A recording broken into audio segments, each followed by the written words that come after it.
پھر اس جملے میں دبلے ہونے سے کیا مراد ہے؟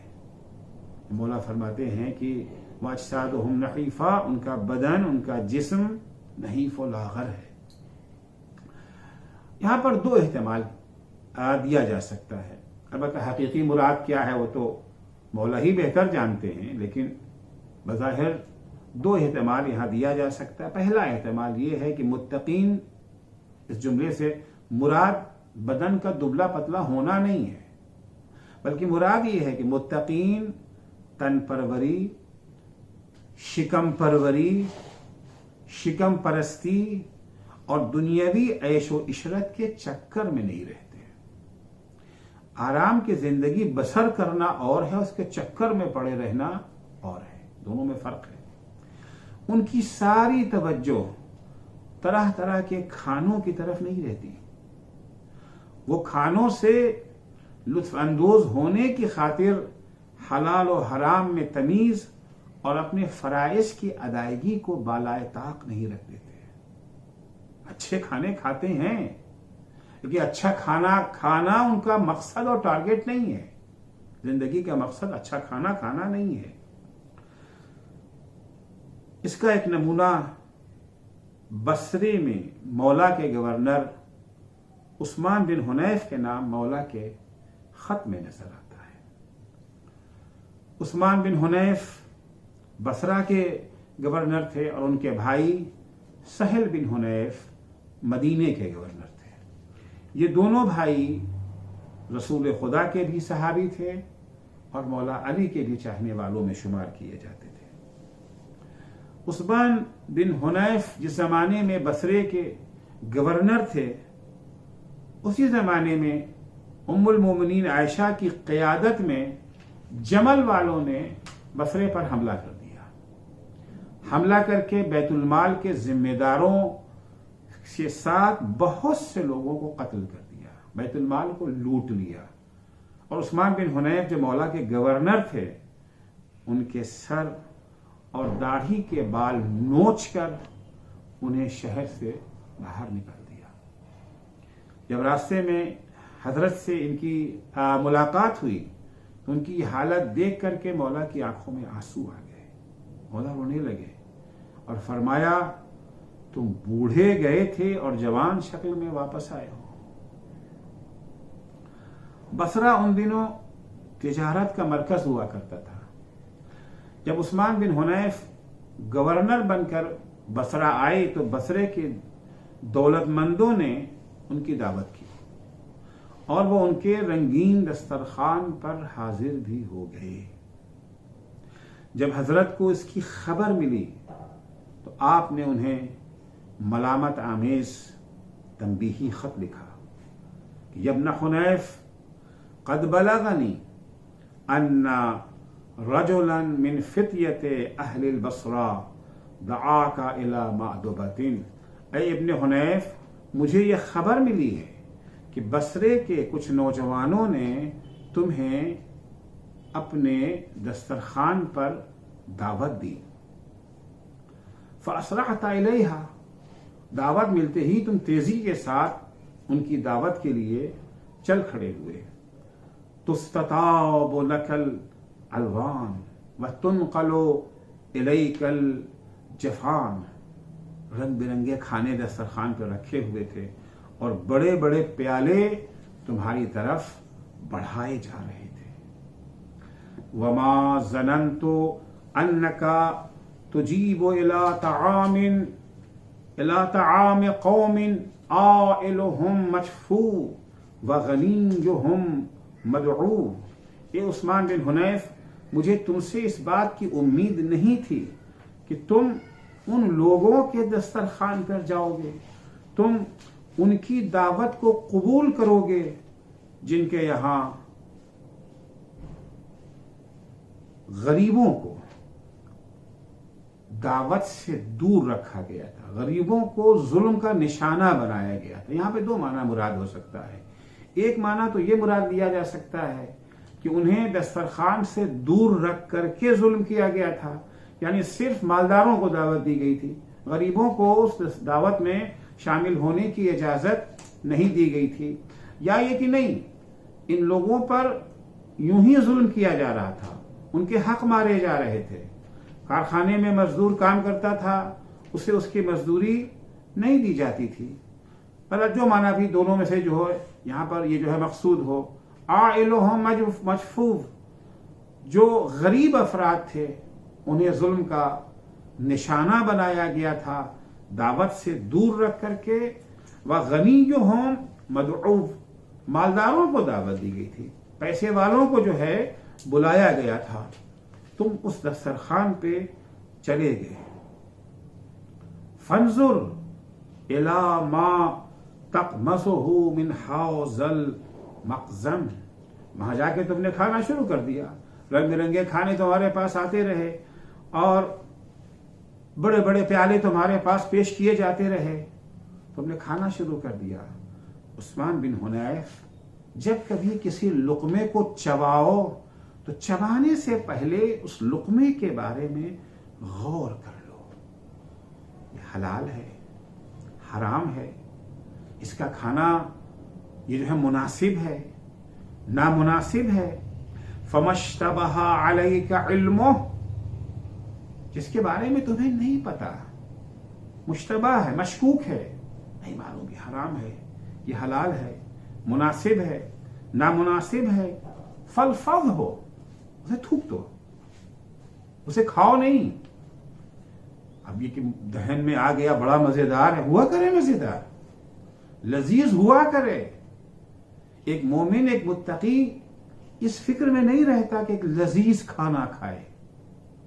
اسے پہلی نگاہ میں اسے یہ دیکھنا ہوتا ہے کہ خدا کی مرضی کیا ہے، اسے خدا نے حلال قرار دیا ہے یا حرام قرار دیا ہے. وما ایقنت بطیب وجوہہ فنل، لیکن ہاں جس لقمے کے بارے میں تمہیں یقین ہو جائے کہ نہیں یہ بالکل پاک و پاکیزہ حلال جائز ہے، اسے تم یہ جو ہے نوش کر سکتے ہو. الا وَإِنَّ لِكُلِّ مَعْمُومٍ إِمَامًا يَقْتَدِي بِهِ وَيَسْتَضِيءُ بِنُورِ عِلْمِهِ. یہ عثمان بن حنیف یاد رکھو، ہر معموم کا ایک امام ہوتا ہے.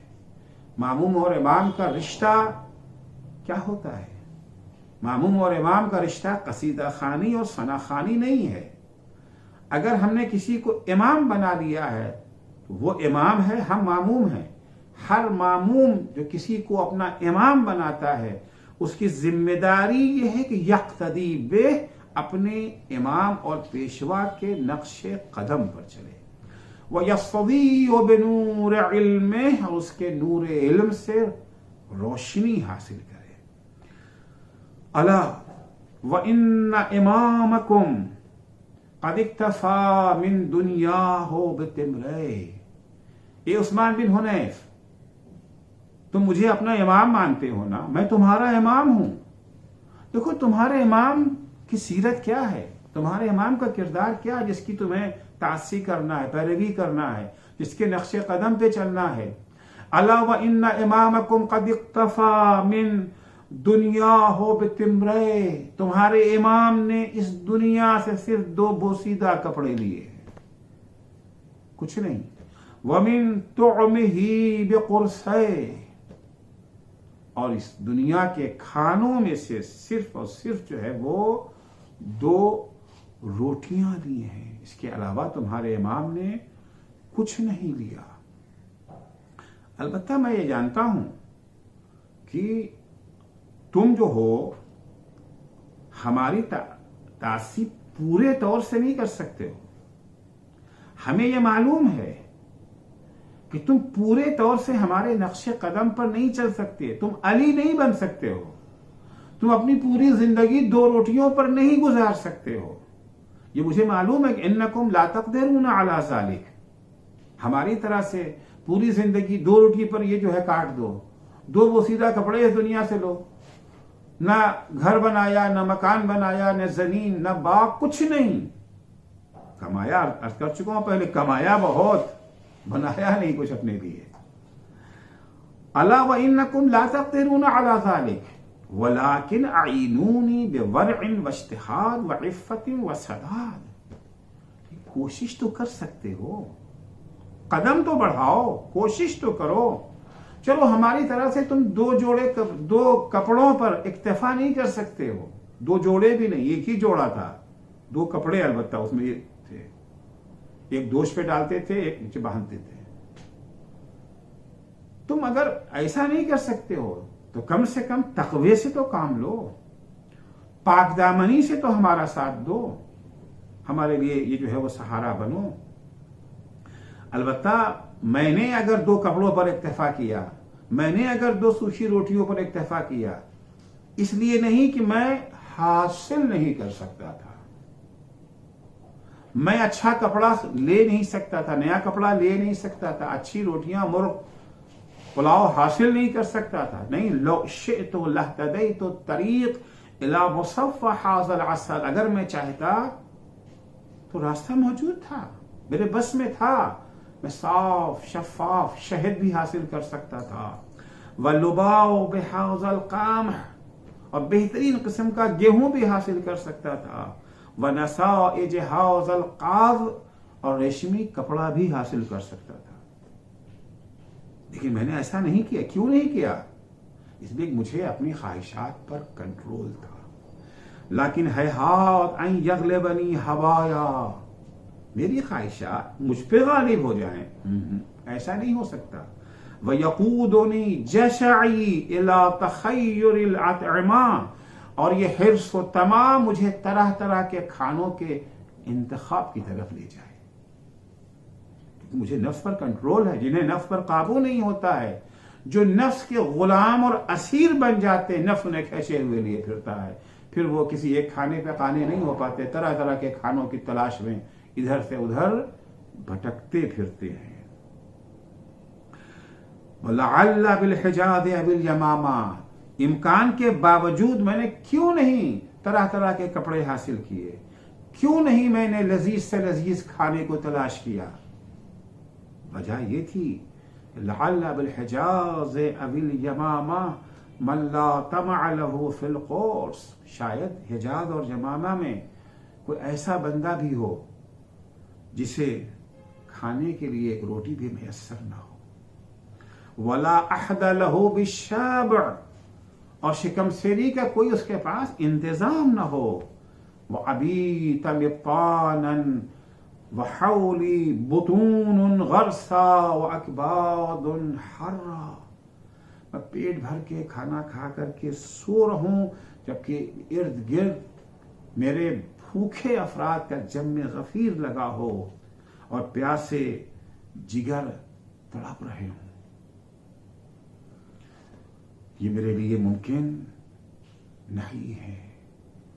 مولا کائنات فرماتے ہیں کہ فما خلقت لیشغلنی اکل الطیبات، اللہ نے ہمیں اس لیے نہیں پیدا کیا ہے کہ ہم جانوروں کی طرح سے جو اچھی چیز جو ہے دکھی اسے کھاتے رہیں. اکل الطیبات کالبہیمۃ المرابطہ حمها علفها او المراسلہ شغلها تقممها. اللہ نے مجھے جانور نہیں بنایا. جانور 2 طرح کے ہوتے ہیں. ایک جانور وہ ہوتے ہیں جو بدھے ہوئے ہوتے ہیں اپنے مالک کے ہاں قبیلے میں، اور ایک جانور وہ ہوتا ہے جو آزاد رہتا ہے، ٹہلتا رہتا ہے. وہ جانور جو قبیلے میں بندھا رہتا ہے، اس کی ساری فکر، سارا ہم غم یہی ہوتا ہے کہ کتنا زیادہ اسے چارہ ملے اور وہ کھا جائے. کل مقصد حیات اس کا کیا ہے؟ چارہ کھانا ہے. اور کچھ جانور وہ ہوتے ہیں جنہیں چھوڑ دیا جاتا ہے، آزاد رہتے ہیں. وہ جانور جو آزاد رہتے ہیں ان کا مقصد بھی ہم و غم کیا رہتا ہے؟ ادھر ادھر چرنا. ان کا بھی مقصد چرنا، ان کا بھی مقصد چرنا. یہ جو سامنے رکھا ہے اس کو جو ہے کھاتے رہتے، چرتے رہتے ہیں، اور وہ ٹہل ٹہل کر کے جو جہاں مل گیا تکرشو من آلافها، جہاں ان کو گھاس وغیرہ مل گئی کھانا شروع کر دیا، پیٹ بھرنا جو ہے وہ شروع کر دیا. اللہ نے ہمیں جانور نہیں بنایا ہے کہ ساری توجہ ہماری کھانے کی طرف ہو.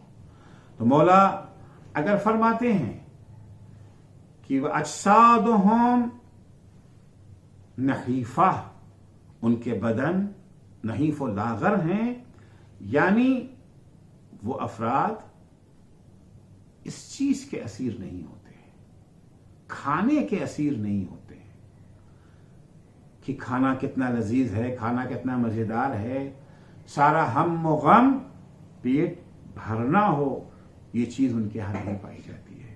مولا اسی خطبے کے آخر میں فرماتے ہیں کہ فاتق اللہ یا ابن حنیف ولتکفف اقراصک، اے ابن حنیف اللہ کا خوف اختیار کرو، اللہ کا تقوی اختیار کرو، تمہارا پیٹ بھرنے کے لیے تو چند روٹیاں ہی کافی ہیں،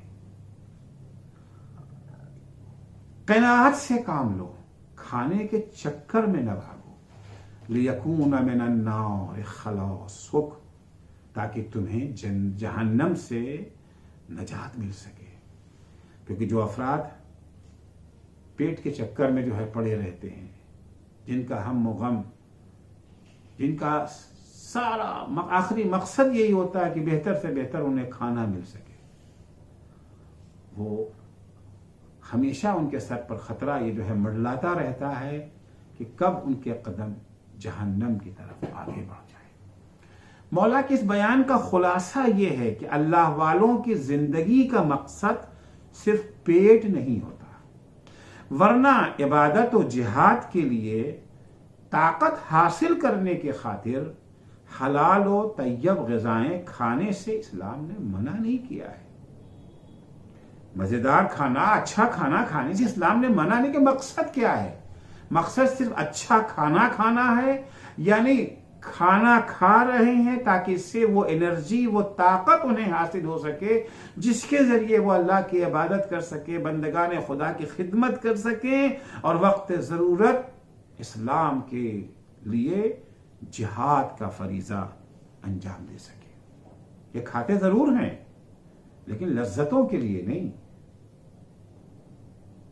لذیذ کھانا بھی کھاتے ہیں، ایسا نہیں کہ لذیذ کھانے سے انہیں پرہیز ہو، لیکن مقصد زندگی، کھانے کا مقصد کھانا نہیں ہے، کھانے کا مقصد اس سے توانائی اور انرجی حاصل کرنا ہے جس کے ذریعے وہ اللہ کی عبادت کر سکیں، بندگان خدا کی خدمت کر سکیں اور اسلامی جہاد کے لیے وقت ضرورت کام آ سکیں۔ دیکھیے بہت سی آیتیں ایسی ہیں جن میں حلال و طیب غذاؤں سے استفادے کا حکم دیا گیا ہے۔ اسلام یہ نہیں کہتا کہ آپ اچھے کھانے نہ کھائیں، اچھا کھانا کھانے سے منع نہیں کیا جاتا کہ صاحب اگر اچھا کھانا آ گیا ہے اور اگر قورمہ آ ہی گیا ہے تو اس کے اندر ڈھیر سارا پانی ملا کے اس کو بدمزہ بنا دیں، اس کا اسلام نے حکم نہیں دیا ہے۔ اچھا قورمہ اگر آ گیا، اچھا پلاؤ اگر آ گیا، نہیں ہم تو پلاؤ نہیں کھاتے، ہم تو یہ نہیں کرتے، نہیں، اس سے منع نہیں کیا اسلام نے۔ پلاؤ کے اسیر نہ بن جائیں، غلام نہ بن جائیں قورمے کے، کہ قورمہ اور پلاؤ کی خاطر اپنا دین بیچتے، دین کا سودا کر لیں، حرام و حلال بھول جائیں، الہی قوانین کو بالائے طاق رکھ دیں۔ بہت سی ایسی آیتیں ہیں جہاں پر حلال اور طیب غذاؤں سے استفادے کا حکم نہ کہ چھوڑنے کا حکم دیا گیا، کھانے کا حکم دیا گیا ہے۔ چھوڑنے کی تعریف بھی نہیں کی گئی ہے، ماشاءاللہ یہ بڑے اچھے لوگ ہیں جو قورمے کے اندر پانی ملا کے کھاتے ہیں، نہیں، ایسی کوئی بات نہیں کہی گئی ہے۔ سورہ مومنون میں ارشاد ہوتا ہے، بلکہ اس کے برعکس اچھی غذاؤں کو چھوڑنے سے منع کیا گیا ہے۔ سورہ مومنون آیت 51 میں ارشاد ہوتا ہے، یا ایھا الرسل کلوا من الطیبات وَاعْمَلُوا صَالِحًا إِنِّي بِمَا تَعْمَلُونَ عَلِيمٌ۔ پیغمبروں کو خطاب ہے، عام انسانوں کو بھی نہیں۔ پیغمبر ظاہر سے بات ہے تقوی کے آخری معراج پر فائز ہوتے ہیں۔ یا ایھا الرسل، اے پیغمبرو، کلوا من الطیبات، یہ جو حلال اور پاکیزہ طیب چیزیں ہیں کھاؤ انہیں۔ کس لیے کھاؤ؟ وَاعْمَلُوا صَالِحًا، یہ چیزیں حلال و طیب چیزیں کھاؤ اور عمل صالح بجا لاؤ۔ کھانے کا مقصد کھانا نہیں ہے، کھانے کا مقصد عمل صالح کے لیے انرجی اور توانائی. ان لوگوں کے لیے حرام ہے کھانا جو کھانے کے بعد عمل صالح بجا نہیں لانا چاہتے ہیں. خدا کا رزق ہے, اس نے تمہیں دیا ہے, کاہے کے لیے دیا ہے؟ عمل صالح بجا لانے کے لیے دیا ہے. انی بما تعملون علیم, جو بھی تم کام کرتے ہو مجھے پتا ہے کہ تم عمل صالح بجا لاؤ گے یا عمل سوء بجا لاؤ گے. اس آیت کا مقصد کھانے کا حکم ہے. مقصد آیت کیا کہنا چاہ رہی ہے؟ کھاؤ عمل صالح کی تیاری کے لیے, شکم پروری کے لیے نہیں.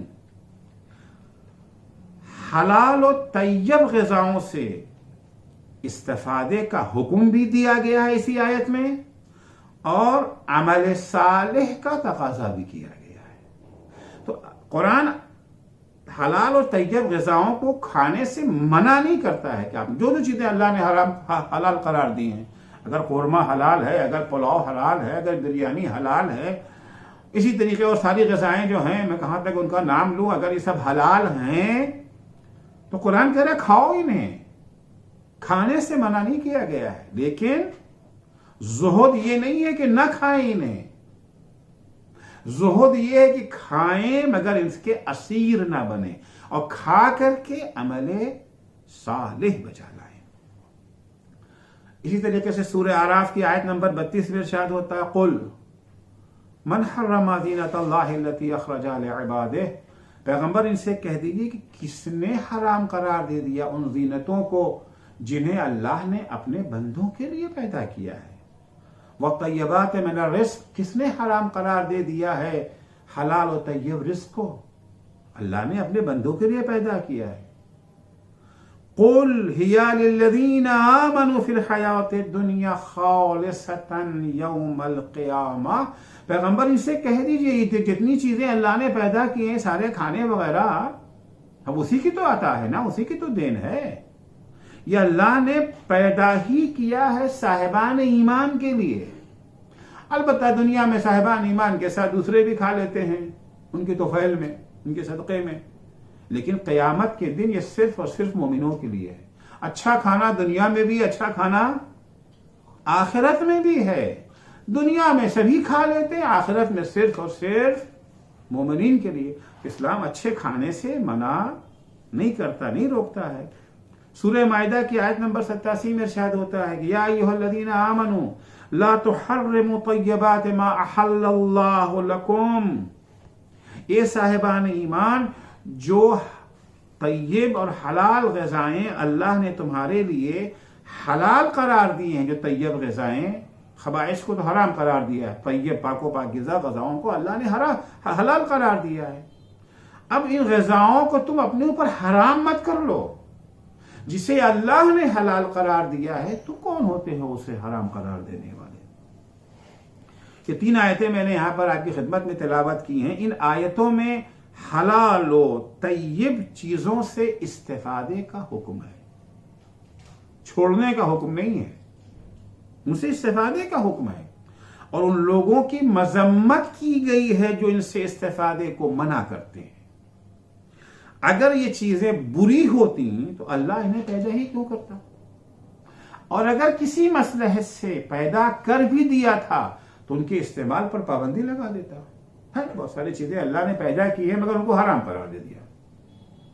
مگر طیبات کو تو خود اس نے حلال قرار دیا ہے.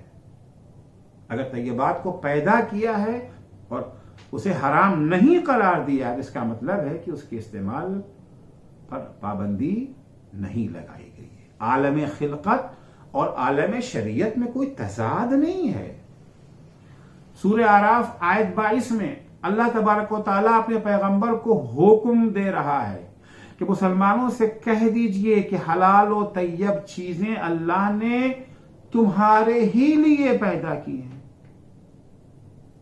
بے دین کافر تمہارے طفیل میں ان سے مزے لے رہے ہیں, اصل تو تمہارے لیے ہے. یہ سب چیزیں مومنوں کے لیے, یہ نعمتیں صرف مومنوں کے لیے ہیں. باغبان جب اپنے باغ کی سچائی کرتا ہے, کاہے کے لیے سچائی کرتا ہے؟ پھولوں تک پانی پہنچانے کے لیے. باغباں کا مقصد پھولوں کی سچائی ہے، کھر پتوار کی نہیں. جو گھاسیں وغیرہ یہ جو ہیں وہاں کو اگاتی ہیں، ان کی سچائی کے لیے باغباں سچائی نہیں کر رہا، پانی وہاں تک نہیں لے جا رہا ہے. پھولوں کے دوفیل میں ایک گھاسوں کو اور کھر پتوار کو بھی پانی مل جاتا ہے، غذا نصیب ہو جائے. کھاد دے رہا ہے پھول کے لیے، پھول والے پودے کے لیے، ضمن ان کو بھی کھاد مل جاتی ہے. اسی طریقے سے اللہ نے یہ ساری لذیذ غذائیں، طیب غذائیں پیدا کی ہیں مومنوں کے لیے، دوسرے بھی فائدہ اٹھا رہے ہیں. لیکن قیامت میں یہ نعمتیں صرف مومنوں کے لیے ہیں. وہاں صفیں جدا ہو جائیں گی، مکس نہیں ہے، ملے نہیں ہیں، صفیں جدا ہو جائیں گی. وہاں پھولوں کے ساتھ کھر پتوار ہوں گے ہی نہیں. یہاں تو سب مکس ہے، ملے ہوئے. بارش اب ہو رہی ہے تو کیا کیا جائے گا، سبھی ہیں. ہوا چل رہی ہے تو سبھی اس سے فائدہ اٹھا رہے ہیں. لیکن قیامت میں ایسا نہیں ہے. تو قرآن مجید کی ان آیتوں سے کیا کہاں تک پہنچے، کیا نتیجہ نکلا کہ اسلام نے طیب چیزوں سے، حلال چیزوں سے استفادے پر کوئی پابندی، کوئی رکاوٹ نہیں لگائی ہے. البتہ ہماری زندگی کے اخراجات دو قسم کے ہیں. کچھ وہ اخراجات ہیں جن کا تعلق ضروریات سے ہے، کچھ وہ اخراجات ہیں جن کا تعلق تجملات سے ہے. یہ جو ہے لگژریات کہہ لیجیے. کچھ کا تعلق تجملات سے ہے، کچھ کا تعلق ضروریات سے ہے. کچھ اخراجات ضروری ہیں جن کے بغیر زندگی کی گاڑی آگے نہیں بڑھ سکتی، اور کچھ کا تعلق زینت، آرائش اور تجملات سے ہے. خوب بدن ڈھانپنے کے لیے کپڑا ضروری ہے، لیکن ان کی کوالٹی کیسی ہو، سوتی ہو یا ریشمی، اچھے نقش و نگار والا کپڑا ہو یا سادہ. یقیناً نقش و نگار والے کپڑے، ریشمی کپڑوں سے بدن کی خوبصورتی میں اضافہ تو ہو جاتا ہے، بدن کی خوبصورتی میں اضافے کا باعث ہوتے ہیں.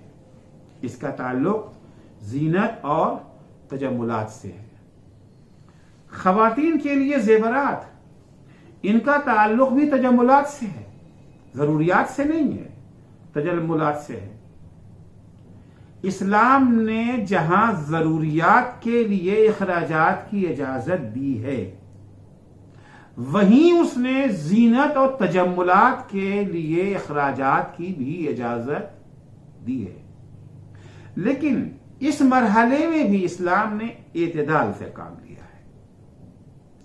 نہ ہر صورت میں اور ہر قسم کی زینت و تجملات کو حرام قرار دیا ہے، اور نہ ہر حال میں حلال و حرام اور قانون شریعت کی پرواہ کیے بغیر ہر قسم کی زینت و تجملات میں غرق ہونے کی اجازت دی ہے. کچھ حالات میں اجازت ہے، کچھ حالات میں پابندی ہے. اسلام نے خوبصورت کپڑے پہننے اور عطر وغیرہ کے استعمال پر پابندی نہیں لگائی ہے. امام حسن جب نماز کے لیے تیار ہوتے تھے تو بہترین کپڑا پہنتے تھے. جب کسی نے آپ سے سوال کر لیا تو آپ نے جواب میں فرمایا، ان اللہ جمیل یحب الجمال فاتجمل لربی. میرا پروردگار خوبصورت ہے، حسین ہے، اسے خوبصورتی، حسن و جمال پسند ہے. میں نے جو اچھا کپڑا پہن کر کے اپنے کو سجایا ہے تو میں نے لوگوں کو کے لیے نہیں سجایا ہے، اپنے کو اتجمل لربی، اپنے پروردگار کے لیے اپنے کو سجایا ہے. مقصد کیا ہے اس زینت سے، تجمل سے مقصد کیا ہے؟ مقابلہ کرنا ہے، کمپٹیشن کرنا ہے، دوسروں کو یہ جو ہے جلانا ہے، دوسروں کی غربت کا مذاق اڑانا ہے کہ بس میں ہم فلاں کپڑا پہن کے آئے ہیں اور تن کے بیٹھے ہوئے غرور و تکبر میں نمائش کرنا ہے اپنی دولت کی. یہ منع ہے اسلام میں، یہ جائز نہیں ہے. امام فرماتے ہیں میں نے اپنے جسم کو آراستہ کیا ہے، اچھا کپڑا پہنا ہے، کیونکہ میرے رب کو یہ پسند ہے، میں نے یہ اپنے رب کے لیے اپنے کو سجایا ہے۔ ایک روایت ہے کہ ایک صاحب تھے اپنے زمانے کے زاہد اور بہت ہی متقی پرہیزگار مشہور تھے عباد بن قصیر۔ امام جعفر صادق علیہ السلام کا زمانہ ہے۔ امام علیہ السلام کسی حد تک خوبصورت کپڑا پہنے ہوئے تھے، سادہ کپڑا نہیں پہنے تھے، سمپل خوبصورت کپڑا پہنے ہوئے تھے، البتہ بہت عالیشان نہیں، لیکن بہرحال خوبصورت کپڑا تھا، کسی حد تک خوبصورت کپڑا تھا۔ جیسے ہی عباد بن ان کی نگاہ پڑی ہے عباد بن قصیر کی، انہوں نے امام پر اعتراض کرتے ہوئے کہا، آپ کا تعلق خاندان نبوت سے ہے، آپ کے دادا حضرت علی سادہ اور معمولی کپڑا پہنتے تھے، آپ ایسا خوبصورت کپڑا کیوں پہنے ہوئے ہیں؟ کیا بہتر نہیں تھا کہ آپ اس سے کم قیمت کا سادہ کپڑا پہنتے؟ امام نے فرمایا، وائے ہو تجھ پر، من حرم زینت اللہ التی اخرج لعبادہ والطیبات من الرزق، قرآن کی آیت پڑھ دی، کس نے حرام قرار دیا ہے ان زینتوں کو، ان خوبصورتیوں کو، اس جمال کو جسے اللہ نے پیدا کیا اپنے بندوں کے لیے، اللہ نے پیدا کیا ہے، حرام کس نے قرار دے دیا؟ البتہ مولا کی سیرت میں اور ان کی سیرت میں فرق کیوں ہے وہ ابھی عرض کروں گا انشاءاللہ۔ تو زینت، تجملات، خوبصورتی، اپنے بدن میں حسن میں اضافہ کرنا منع نہیں ہے اسلام نے اسے حرام نہیں قرار دیا ہے، لیکن زینت و تجملات کے مسئلے میں خیال رہے کہ افراط کا شکار نہ ہو۔ زینت اور تجملات کو عزت و شخصیت کا معیار قرار نہ دیا جائے، فلاں کا کپڑا سادہ ہے تو اس کی توہین ہو رہی ہے، فلاں صاحب کا کپڑا بہت اچھا ہے تو انہیں عزت دی جا رہی ہے۔ کپڑا دیکھ کر کے لوگوں کو عزت نہ دی جائے، کپڑوں کو معیار نہ بنایا جائے، زیورات کو معیار نہ بنایا جائے۔ معیار فضیلت وہی رہے گا، تقویٰ رہے گا۔ ہر حال اور ہر وقت پر اسے اپنی زندگی میں شامل کرنے کی کوشش نہ کریں کہ حالات کیسے بھی ہوں، زمانہ کیسے بھی ہو، نہیں، ہمارے تو اس میں کوئی کمی نہیں آ سکتی ہے، ہمارے اخراجات میں کمی نہیں آ سکتی ہے، ہم جو بہترین کپڑا پہنتے ہیں تو وہی پہنیں گے چاہے حالات کچھ بھی ہو جائے۔ یہ چیز غلط ہے۔ ہمارے سماج میں اکثر لوگ اس افراط کا شکار ہو جاتے ہیں اور پھر تجملات کا کمپٹیشن شروع ہو جاتا ہے اور اسراف میں مبتلا ہو جاتے ہیں۔ اسی لیے قرآن مجید نے زینت و تجملات کا اسلامی حکم بیان کرنے کے فوراً بعد اسراف اور حد سے آگے بڑھ جانے کے سلسلے میں وارننگ دی ہے۔ یہاں بیان کرتا ہے کہ من حرم زینت اللہ التی فلاں فلاں، اس کے بعد کہتا ہے کلوا واشربوا ولا تسرفوا انہ لا يحب المسرفین، کھاؤ پیو سب کچھ ٹھیک ہے لیکن اسراف مت کرنا، اللہ اسراف کرنے والوں کو پسند نہیں کرتا۔ زینت و تجملات کے نام پر ایک شب کے لیے ہزاروں ڈالر کے جوڑے اسلامی تعلیمات سے میل نہیں کھاتے۔ یہ اسراف ہے کہ دولت کی نمائش کے سوا کچھ نہیں ہے۔ نہ اس ہزاروں ڈالر سے خوبصورتی میں اضافہ ہو جاتا ہے، نہ بدن کو کوئی فائدہ پہنچتا ہے، نہ روح کو کوئی فائدہ پہنچتا ہے، نہ جسم کو کوئی فائدہ، سوائے دولت کی نمائش، سوائے دوسروں کو جلانا، سوائے غریبوں کی غربت کا مذاق اڑانا۔ سب کے پاس تو نہیں ہے نا کہ ہزاروں ڈالر کا جوڑا، ملین ڈالر کے ہوتے ہیں تو ہزاروں ہی کہہ رہے ہیں ایک شب کے، وہ بھی ایک شب کے لیے۔ اسلام اس کی اجازت نہیں دیتا، اس کی اسلام میں کوئی گنجائش نہیں، دولت کی نمائش کی اسلام میں گنجائش نہیں ہے۔ اچھا پہننے کی اجازت ہے مگر دولت کی نمائش کی گنجائش نہیں ہے۔ اچھا پہننے کی اجازت ہے، دوسروں کا دل جلانے کی اجازت نہیں ہے اسلام میں۔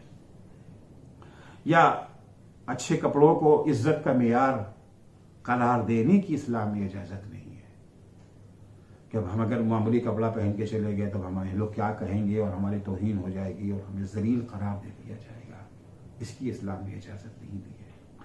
خصوصاً ان مقامات پر اور اس زمانے میں جب لوگ غربت کا شکار ہوں. لاکھوں افراد ایسے ہوں جو تن ڈھانپنے کے لیے 2 گز معمولی کپڑے اور پیٹ بھرنے کے لیے 2 سوکھی روٹی کے لیے ترس رہے ہوں. ایسے حالات میں معمولی قسم کی زینت کی بھی اجازت نہیں ہے. زینت کی اجازت ہے، عرض کیا حالات کے اوپر ہے. یہی وجہ ہے کہ جب بعض اماموں سے کہا جاتا تھا کہ آپ کے دادا حضرت علی سادہ اور معمولی کپڑا پہنتے تھے تو پھر آپ خوبصورت کپڑا کیوں پہنے ہوئے ہیں؟ تو امام صادق علیہ السلام نے جواب دیا، اس زمانے کے لوگ غربت و تنگدستی کا شکار تھے، لہذا سادہ زندگی بسر کرنے کی ضرورت تھی، زینت و تجمل کی گنجائش نہیں تھی. مگر اب لوگوں کی معاشی حالت بہتر ہو چکی ہے، لوگ خوشحال زندگی بسر کر رہے ہیں، لہذا ایسے زمانے میں زینت سے استفادہ منع نہیں ہے. لیکن پھر عرض کر رہا ہوں، اسراف ہر حال میں منع ہے. اسراف صرف کھانا پھینک دینا نہیں ہے، ضرورت سے زیادہ کھا لینا بھی اسراف ہے. کھانا پھینک دینا ہی اسراف نہیں. ہوتے ہیں بعض لوگ، 2 میاں بیوی ہیں، 1 کلو چاول پکا لیا، 200 گرام چاول کھایا گیا، 800 گرام پھینک دیا گیا. گاربیج میں جا کے دوسرے لوگ چن کر کے کھانا کھا لیں. اس سے ہوتا ہے. ترقی یافتہ ملک جو کہے جاتے ہیں وہاں پہ عام سی بات ہے. یہ اسراف، یہی اسراف ہے، مگر صرف یہی اسراف نہیں ہے. ضرورت سے زیادہ کھانا، جتنی کیلوری ہمارے بدن کے لیے ضروری اس سے زیادہ کیلوری لے لینا اسراف ہے. وٹامنز جتنے ہمارے بدن کے لیے ضروری ہے اس سے زیادہ لے لینا اسراف ہے. منع ہے اسلام میں، جائز نہیں ہے اسلام میں. معلوم ہے صاحب، 50 قسم کی ڈش لگا دی گئی ہے. ڈش کھانا کاہے کے لیے؟ کھانا ہے اس سے انرجی حاصل ہو تاکہ ہم بندگان خدا کی خدمت کریں، خدا کی عبادت کریں، اسلام کے کام آئیں. 100 قسم کی ڈش لگی ہوئی ہے، اس سے کیا فائدہ ہے؟ کچھ حاصل ہے اس سے؟ لہذا اسلام نے منع کیا ہے. سورہ آراف آیت 31 میں ہے، کلوا واشربوا ولا تسرفوا انہ لا يحب المسرفین. کھاؤ پیو مگر اسراف نہ کرو.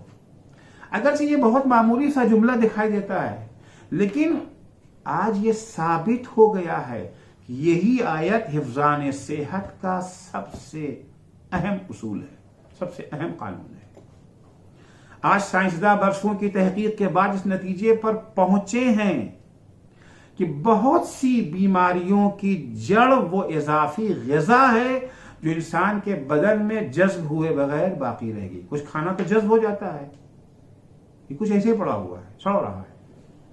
ہارون الرشید کے دربار میں ایک عیسائی طبیب موجود تھا جس کی مہارت اور تجربے کا سب لوہا مانتے تھے.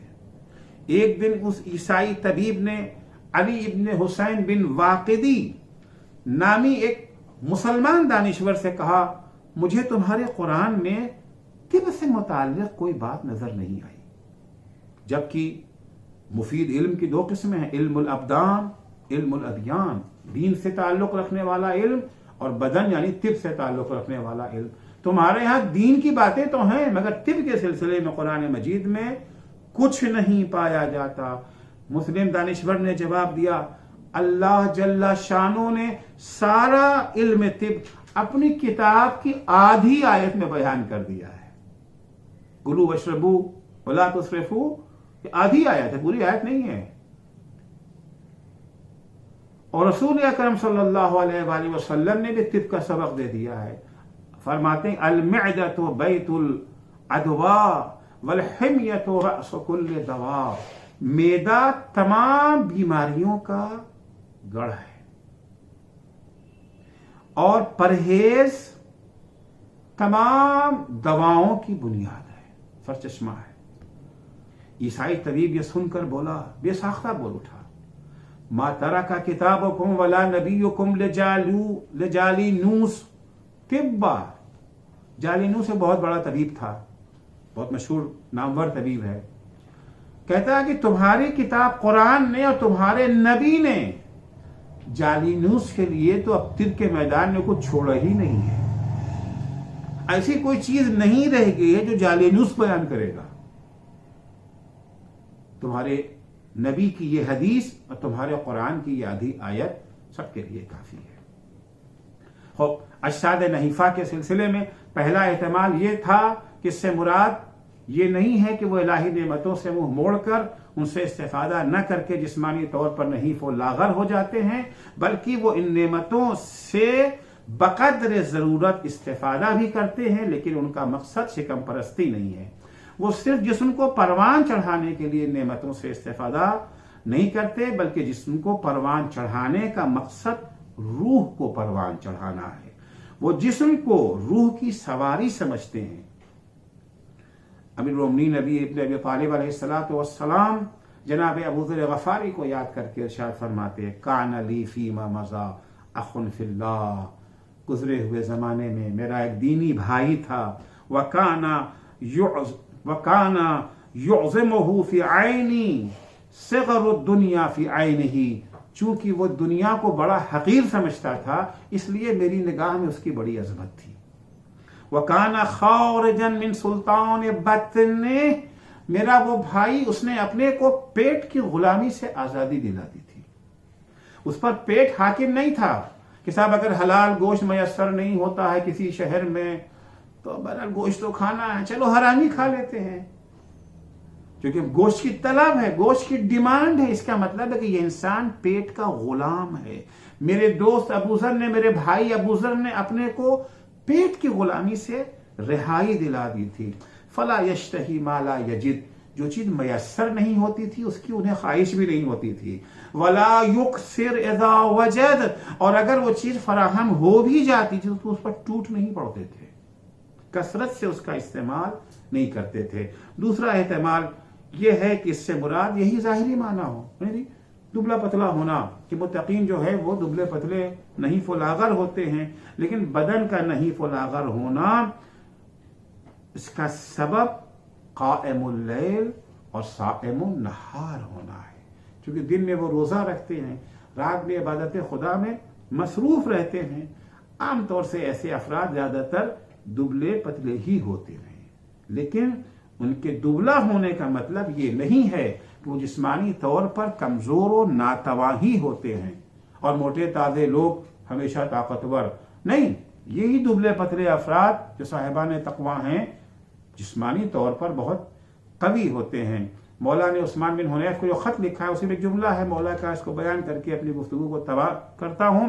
مولا فرماتے ہیں، الا وان الشجرۃ البریہ اصلب عودا، وہ درخت جو صحرا میں اگتا ہے اس کی لکڑی بڑی مضبوط ہوتی ہے۔ والرواتع الخضرہ ارق جلودا، لیکن وہ جو ہرے بھرے باغات کے درخت ہوتے ہیں جو نہر کے کنارے اگتے ہیں ان کی چھال بڑی کمزور ہوتی ہے، ان کی لکڑی بہت کمزور ہوتی ہے۔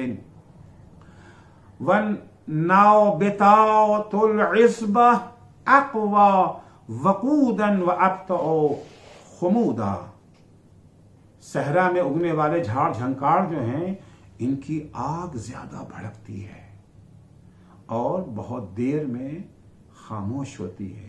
تو صاحبان تقوی قائم اللیل اور صائم النہار ہونے کی بنا پر عام طور سے زیادہ تر صاحبان تقوی، ضروری نہیں ہے کہ ہر شخص ایسا ہو، ہر انسان کے بدن کی ساخت الگ ہوتی ہے، لیکن زیادہ تر وہ افراد جو قائم اللیل اور صائم النہار ہوتے ہیں ان کا عالم یہی ہوتا ہے کہ وہ نحیف و لاغر دیکھنے میں تو ہوتے ہیں مگر بدن ان کا قوی اور مضبوط ہوتا ہے۔ خدا بند عالم سے دعا ہے کہ اللہ ہمیں طیبات رزق سے مالا مال کرے، زینت دنیا ہمیں عطا کرے مگر ہمیں اس کا اسیر نہ بنائے۔